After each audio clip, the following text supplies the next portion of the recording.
Anime के दीवाने हो तो मेरे यूट्यूब चैनल पर हिंदी में जबरदस्त एनीमे एक्सप्लेनेशन देखो। और अगर पूरे एपिसोड हिंदी डब में चाहिए तो हमारे टेलीग्राम चैनल से जुड़ो, मजा डबल हो जाएगा। लिंक डिस्क्रिप्शन में है।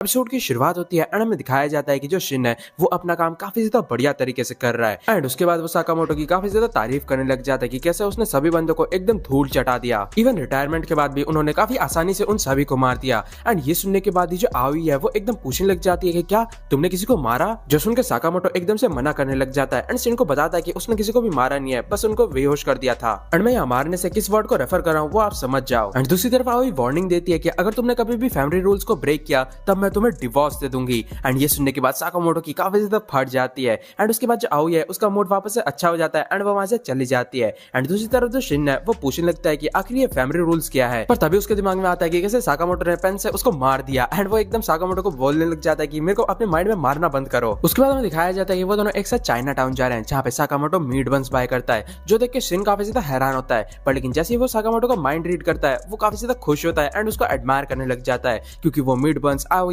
एंड हाना के लिए लेकर जा रहा है। एंड फिर वो पूछने लग जाता है कि आखिर आवी कौन से फैमिली रूल्स के बारे में बात कर रही थी, जिसमें साकामोटो उसको कुछ भी बताता नहीं है एंड चुपचाप चलने के लिए बोलता है। पर लेकिन जैसे ही वो लोग थोड़ा सा आगे जाते हैं एकदम से खिड़की तोड़ते हुए एक बिल्डिंग के ऊपर से एक लड़की गिरती है, वो भी साकामोटो के ऊपर, जिसके कारण जो मीट बंस है वो एकदम पिचक जाते हैं। पर तभी वहां पे और भी बंदे आ जाते हैं जो कि उस लड़की के पीछे पड़े थे। एंड ये देखने के बाद शिन घबरा जाता है एंड साकामोटो को कुछ करने के लिए बोलता है। पर लेकिन जो साकामोटो है वो तो डिप्रेशन में चला गया था बिकॉज मीट बंस जो पिचक गए थे क्योंकि हाना को अब कुछ भी नहीं मिलने वाला। दूसरी तरफ वो बंदे उस लड़की पे हमला कर देते हैं, पर लेकिन वो बंदी कहाँ पे खड़ी रहने वाली थी, वो एक एक करके उन सभी बंदों की धुलाई करने लग जाती है। पर लेकिन इसी बीच एक बंदा उसको पीछे से पकड़ लेता है एंड दूसरे बंदे अपने नाइफ निकाल लेते हैं। एंड जैसे ही वो लोग उस पर हमला करने वाले थे साकामोटो एकदम एक स्पैचुला का यूज करते हुए उनका नाइफ ही तोड़ देता है। एंड दूसरी तरफ जो शिन है वो उस टकले का सर फोड़ देता है जिसने कि उस लड़की को पकड़ा था। पर लेकिन तभी उनमें से एक बंदा गन निकाल लेता है, पर वो लड़की एकदम से उसको अनाम करते हुए उसको नॉकआउट कर देती है, जो देखने के बाद शिन भी काफी ज्यादा हैरान होता है। पर तभी वहां पे और भी बंदे आ जाते हैं वो भी गन के साथ, जिसके कारण वो लोग उस लड़की को उठा के वहां से भाग जाते हैं। दूसरी तरफ हमें एक बंदे को दिखाया जाता है जो कि उनके भागने की न्यूज को देनसोकाई के चेयरमैन को देता है। एंड उस न्यूज को सुनने के बाद वो बंदा काफी ज्यादा गुस्से में आ जाता है एंड उस बंदे को एकदम मारने लगता है एंड बताता है कि कैसे उन्होंने उसकी पूरी फैमिली को मार दिया है एंड वो लोग उसको ऐसे नहीं निकलने दे सकते। एंड फिर वो उसे बोलता है कि मेरे को तुम्हारी और जरूरत नहीं है। एंड तभी अचानक से उस बंदे का गला कट जाता है एंड तभी वहां पे एक हिटमैन आ जाता है एंड उसके बाद उस बंदे की मुंडी के साथ खेलने लग जाता है। पर तभी वहां पे एक और हिटमैन आता है जो कि उसका बड़ा भाई था एंड वो उसे खेलने के लिए मना करता है। तभी चेयरमैन बताने लग जाता है कि उसे उस लड़की के पास जो चाबी है वो चाहिए, चाहे कुछ भी क्यों ना हो जाए। एंड ये सुनने के बाद ऑफ कोर्स वो दोनों काफी ज्यादा खुश होते हैं बिकॉज रास्ते में कोई भी क्यों ना आ जाए वो लोग उसे मार सकते हैं। दूसरी तरफ हमें उस लड़की का सीन दिखाया जाता है जिसने साकामोटो एंड शिन दोनों को ही बता दिया था कि वो लू फैमिली से है, जो कि एक काफी बड़ी माफिया है। एंड करंटली वो लोग उसके पीछे इसलिए हैं क्योंकि उनको उसके पास जो चाबी है वो चाहिए, जो कि उसके फैमिली के ट्रेजर की है। जिसपे शिन बताने लग जाता है कि अगर मैं तुम्हारी जगह होता तो कब का इससे पीछा छुड़ा लिया होता। एंड ये सुनने के बाद वो लड़की बताने लग जाती है कि वो ऐसा कभी नहीं कर सकती बिकॉज उसके जो पेरेंट्स है उन्होंने अपनी जिंदगी दे दी इसको प्रोटेक्ट करने के लिए। तभी हमें पास्ट का सीन दिखाया जाता है जहाँ पे उनके फैमिली पे अटैक हो चुका था एंड उसके जो फादर है उन्होंने अपनी डॉटर को वो चाबी थमा के वहां से भगा दिया।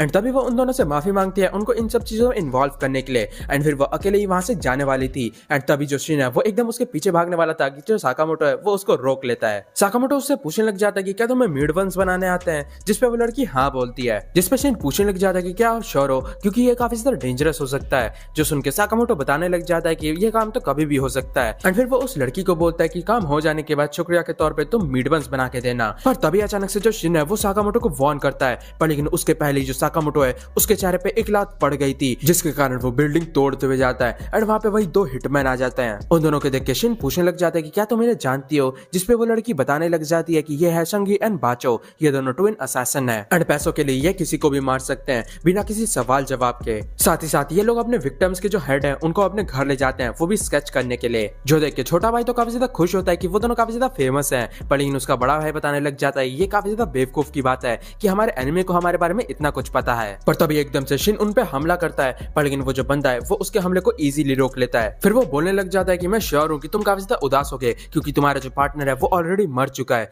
एंड ये सुनने के बाद शिन हंसने लगता है एंड बताता है कि तुम्हें क्या लगता है तुम इतने आसानी से उसको मार दोगे। एंड तभी एकदम एकदम से जो टकला है वो उस लड़की पे हमला करता है, पर लेकिन उससे भी तेजी से जो साकामोटो है वो उसको एक घूसा मारता है, जिसके कारण वो टकला एकदम छत तोड़ते हुए नीचे गिरता है। एंड ये देख के वो सभी काफी ज्यादा हैरान हो जाते हैं, सिवाय उस लड़की के जो कि कुछ ज्यादा ही शॉक थी। एंड दूसरी तरफ जो साकामोटो है वो अपना डिमांड भी बढ़ा देता है एंड बताता है कि उसको रेड विंडमैन भी चाहिए। साकामोटो की पावर देखने के बाद दोनों भाई काफी ज्यादा इंप्रेस होते हैं, पर लेकिन फिर वो लोग उस लड़की को धमकी देने लग जाते हैं कि अगर वो चाबी नहीं देगी तब वो लोग उसकी डेथ को काफी ज्यादा पेनफुल बना देंगे। एंड ऑफ कोर्स ये सुनने के बाद भी वो लड़की कहाँ मानने वाली थी, जो सुनने के बाद वो लोग काफी ज्यादा गुस्सा हो जाते हैं। एंड वो बंदा बताने लग जाता है कि कैसे उसके जो पेरेंट्स है वो लोग भी यही बकवास कर रहे थे मरने से पहले। जो सुनने के बाद वो लड़की एकदम से उस पर अटैक करने जाती है, पर साकामोटो उसको पकड़ के पीछे फेंक देता है। तभी वो लड़की अपना इमोशनल स्टोरी बताने लग जाती है, पर वो जो बड़ा भाई था वो एकदम से एक नाइफ फेंकता है उसकी तरफ, जिसको कि साकामोटो रोक लेता है। तभी वो लड़की साकामोटो से पूछने लग जाते हैं कि आखिर तुम ऐसे पर्सन को क्यों ही प्रोटेक्ट कर रही हो जिसको कि तुम जानते ही नहीं हो।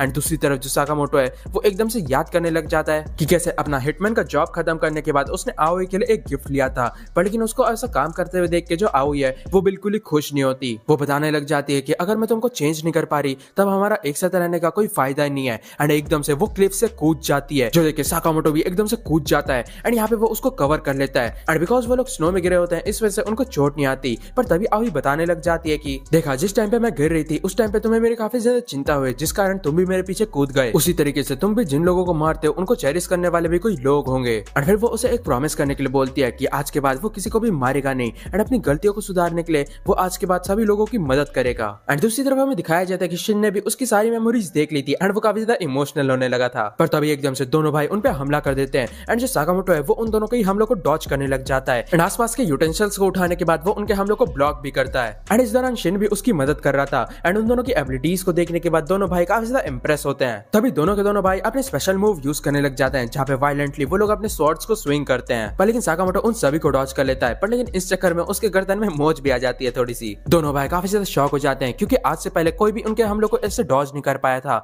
एंड ऊपर से ये बंदा तो काफी ज्यादा मोटा भी है। तभी दोनों भाई अपना एक और स्पेशल मूव यूज करने वाले थे, पर उसके पहले जो साकामोटो है वो एक भाई के सर पे एक पतीला मारता है एंड दूसरे भाई का जो वेपन है वही पैन मार के तोड़ देता है। ये देख के वो बंदा काफी ज्यादा शॉक हो जाता है क्योंकि आज से पहले ऐसा उनके साथ कभी नहीं हुआ, जिस वजह से वो प्लान करता है कि वो एकदम से उस लड़की को मार के गेम खत्म कर देगा।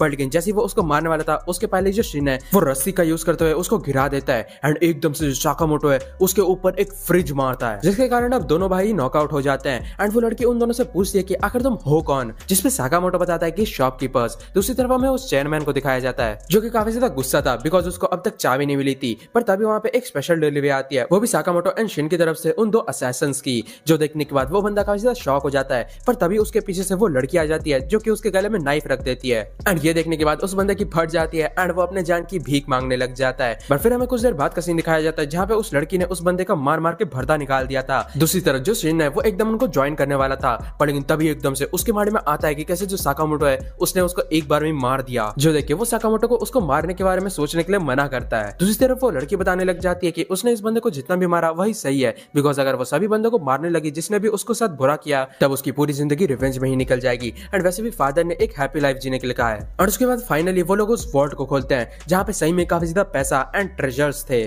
शिन वहाँ पे एक बुक पढ़ने लग जाता है जहाँ पे ये लिखा था कि जो भी फैमिली हेड है उनको अपना ग्रेटेस्ट ट्रेजर यहाँ पे ऑफर करना होता है। एंड तभी उस लड़की को अपने फादर का भी चीज मिलता है जो कि है एक साके, एंड वो उसने अपनी डॉटर के लिए रखा था, जो देख के वो काफी ज्यादा इमोशनल हो जाती है। एंड तभी वो साकामोटो एंड शिन को भी वो साके ऑफर करती है क्योंकि उन्होंने ही उसकी जान बचाई है। उसके बाद हमें दिखाया जाता है कि साके के साथ वो लोग उन पिचके हुए मीट बंस को खाते हैं। फिर हमें कुछ टाइम बाद का सीन दिखाया जाता है जहाँ पे पुलिस उस एरिया में पहुंच गई थी जहाँ पे उनकी फाइट हुई थी, यहाँ तक कि कन्वीनियंस स्टोर में जो साकामोटो है उसके सर में काफी ज्यादा दर्द हो रहा था। एंड तभी वहाँ पे उस लड़की की भी एंट्री होती है जिसका नाम शाओ टैंग है एंड वो भी उस कन्वीनियंस स्टोर को ज्वाइन करने वाली है, जिसपे शिन बोलने लग जाता है कि तुम्हारे पास तो काफी पैसा है, तुम्हें इसकी क्या जरूरत है, जिसपे वो लड़की बताने लग जाती है कि वो अपने फैमिली ट्रेजर को थोड़ी नशल करने वाली है। एंड वैसे भी साकामोटो ने उसको जॉब ऑफर किया था जिस वजह से उसने ज्वाइन कर लिया। तभी शिन साकामोटो को बताने लग जाता है कि मैं काफी ज्यादा मूव हुआ जब मेरे को तुम्हारे ना मारने का रीजन पता चला, जिसपे साकामोटो पूछने लग जाता है कि आखिर उसे कैसे पता चला, जिसपे शिन बताता है कि जब तुम फाइट करते टाइम इसके बारे में सोच रहे थे तब भी मेरे को पता चल गया। जो सुन के साकामोटो उसको एक फैमिली रूल बुक देता है एंड बताता है कि क्योंकि तुम अब फैमिली के पार्ट हो इस वजह से तुम्हें भी ये फॉलो करना है। जो सुनने के बाद शिन तो काफी ज्यादा खुश होता है एंड जैसे ही वो नोटबुक को खोलता है वहां पे बस एक ही रूल लिखा था जो कि है किसी को भी ना मारना। एंड तभी साकामोटो बोलने लग जाता है कि अगर तुमने रूल ब्रेक ब्रेक किया तब मैं तुम्हें मार दूंगा, जो सुनकर शिन उसको याद दिलाता है कि कैसे ये रूल के अगेंस्ट है। तभी हमें एक मिस्टीरियस बिल्डिंग का सीन दिखाया जाता है जहाँ पे कई बंदे मीटिंग कर रहे होते हैं एंड उनके पास साकामोटो एंड शिन दोनों का ही बायोडेटा था एंड वो लोग बात कर रहे होते हैं कि कैसे साकामोटो के ऊपर 1 बिलियन येन का बाउंटी लगा है, जो कि 55 करोड़ से भी ज्यादा रुपए होते हैं। एंड इसी के साथ ये जो एपिसोड है वो खत्म होता है। तो गाइस कमेंट्स में बताना कि आपको ये एपिसोड कैसा लगा एंड अगर आपको वीडियो अच्छी लगे तो वीडियो को लाइक कर देना एंड चैनल को भी सब्सक्राइब कर देना। तो बस आज वीडियो के लिए इतना ही, मिलता है नेक्स्ट वीडियो में, तब तक के लिए सायोनारा।